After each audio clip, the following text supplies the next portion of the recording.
उत्तर प्रदेश के बहराइच में एक बार फिर आदमखोर भेड़िए के हमलों से दहशत मच गई। वहां भेड़िए ने फकरपुर ब्लॉक के एक गांव में 5 साल की एक बच्ची पर हमला कर उसकी जान ले ली। बच्ची का शव गांव के पास ही गन्ने के एक खेत में मिला। गांव के लोगों के मुताबिक 4 दिन के अंदर वो आदमखोर भेड़िया एक बकरी को खा गया, 2 मासूम बच्चियों को मार डाला और एक बुजुर्ग महिला की गर्दन नोच ली। भेड़िए के हमलों से पूरे इलाके में दहशत फैल गई। फकरपुर ब्लॉक के कई गांवों के लोग बुरी तरह डर गए। गांव वालों ने बताया कि भेड़िया बेखौफ होकर दिन के उजाले में गन्ने के खेत से निकलता है और लोगों पर हमले करता है। भेड़िए के खौफ से गांव वालों का दिन के वक्त भी घरों से बाहर निकलना मुश्किल हो गया। उसके आतंक की खबर मिलते ही वन विभाग भी एक्शन में आ गया। बहराइच में वन विभाग की टीम ने उन गांवों का दौरा किया जहां भेड़िए ने हमले किए। अधिकारियों ने गांव के चारों तरफ पिंजरे लगवा दिए। वन विभाग के कर्मचारियों ने गन्ने के खेतों और झाड़ियों और मान में भेड़िए की तलाश शुरू कर दी। वन विभाग ने दावा किया कि जल्द ही आदमखोर भेड़िए को पकड़ लिया जाएगा। बहराइच में पिछले साल भी भेड़ियों ने वहां की महसी तहसील में भयानक दहशत मचाई थी। पिछले साल जुलाई से सितंबर के महीनों के बीच महसी तहसील में भेड़ियों ने 10 बच्चों समेत 11 लोगों को अपना शिकार बना लिया था। हालांकि बाद में वन विभाग ने कई भेड़ियों को पकड़ लिया था, लेकिन करीब 1 साल बाद एक बार फिर बहराइच में आदमखोर भेड़िए ने दहशत मचा दी। लोग खौफ से भर गए, दिन रात पहरा देना शुरू कर दिया, ठीक वैसे ही जैसे 1 साल पहले देते थे। इस बार भेड़िए का आतंक बहराइच के फकरपुर ब्लॉक के गांव में दिखा, क्योंकि वहां 4 दिनों के अंदर आदमखोर भेड़िए ने 4 हमले कर दिए। मंझारा तोकली गांव में घर के भीतर मां के साथ बैठी 5 साल की बच्ची को भेड़िए ने उठा लिया। पूरी रात तलाश करने के बाद अगली सुबह बच्ची का शव गांव के पास गन्ने के खेत से बरामद हुआ। इस घटना के अगले ही दिन भेड़िया उसी गांव में दोबारा लौटा। उसने एक और बच्ची पर हमला किया, लेकिन मां के शोर मचाने पर बच्ची की जान बच गई। गांव वालों ने बताया कि थोड़ी ही देर बाद वही भेड़िया एक बुजुर्ग महिला पर टूट पड़ा और उनकी गर्दन पर गहरे जख्म दे दिए। हालांकि गांव वालों की चीख पुकार सुनकर भेड़िया वहां से भाग गया।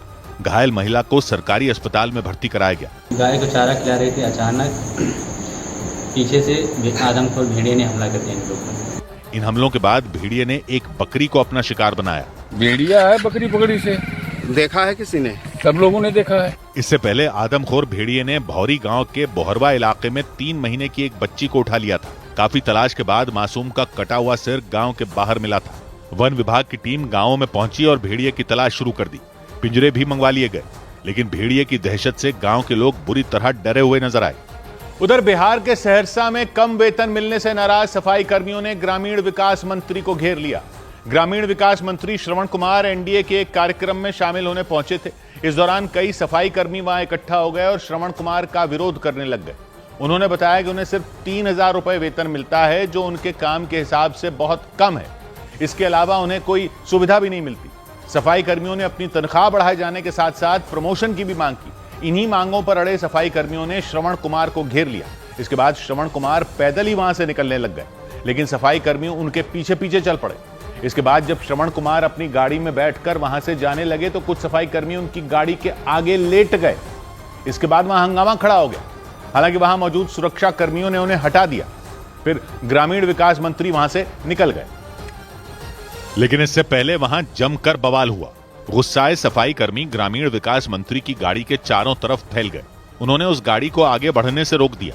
इस दौरान वहां मौजूद सुरक्षा कर्मी लगातार उन्हें वहां से हटाने की कोशिश करते रहे, लेकिन वो सफाई कर्मी उनकी गाड़ी के आगे ही डटे रहे। इस दौरान ग्रामीण विकास मंत्री श्रवण कुमार के काफिले की गाड़ियां लगातार हॉर्न बजाती रहीं।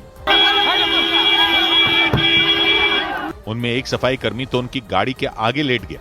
ये देखते ही सुरक्षा कर्मियों ने उसे धक्का मारकर पीछे हटा दिया, लेकिन इसके बाद भी उस सफाई कर्मी ने कई बार उनकी गाड़ी के सामने लेटने की कोशिश की। इसकी वजह से उसके और सुरक्षा कर्मियों के बीच धक्का मुक्की भी हो गई। काफी देर के हंगामे के बाद आखिरकार श्रवण कुमार का काफिला वहां से निकल गया। इससे पहले श्रवण कुमार पैदल चलते हुए अपनी गाड़ी तक आते दिखाई दिए। जानकारी के मुताबिक जैसे ही वो कार्यक्रम के मंच पर पहुंचे, सफाई कर्मियों ने हंगामा करना शुरू कर दिया। इसके बाद वो पैदल ही वहां से निकल गए। वो सफाई कर्मी वेतन बढ़ाने और प्रमोशन करने की मांग कर रहे थे।